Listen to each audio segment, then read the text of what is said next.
பேருந்தில் நீ எனக்கு ஜன்னல் ஓரம் என்ற மாதிரி பேருந்தில் ஜன்னல் பக்கமாக வந்து சீட் பிடிச்சாச்சு. சீட்டெல்லாம் பிடிக்க தேவையில்லை, ஆக்களை இல்லாத பஸ்ஸில் என்னத்தை சீட்டை பிடிக்கிறது இருந்தாச்சு. இப்போ வந்து பஸ் வந்து வலிக்கிட்டுருது, 9:15க்கு சரியாக வலிக்கிட்டு இருக்குது.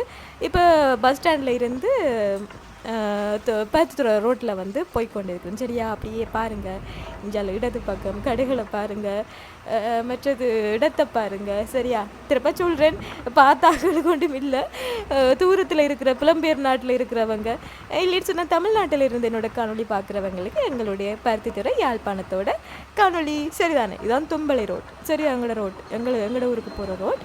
இப்போ பார்த்திங்கன்னு சொன்னால் எவ்வளோத்துக்கு வந்திருக்கிறோம்னு சொன்னால் சிவன் கோயில் பின்வீதின்னு சொல்லுவோமே, சிவன் கோயிலோட பின்வீதி இவ்விடத்தில் வந்திருக்குது. இப்போ இந்த பஸ் பார்த்திங்கன்னு சொன்னால் டிப்போவில் ஒரு 2-3 நிமிஷம் நின்று தான் போகும். இப்போ வந்து நான் டிப்போ அடியை வந்து உங்களுக்கு காட்டுறேன். சரியோ?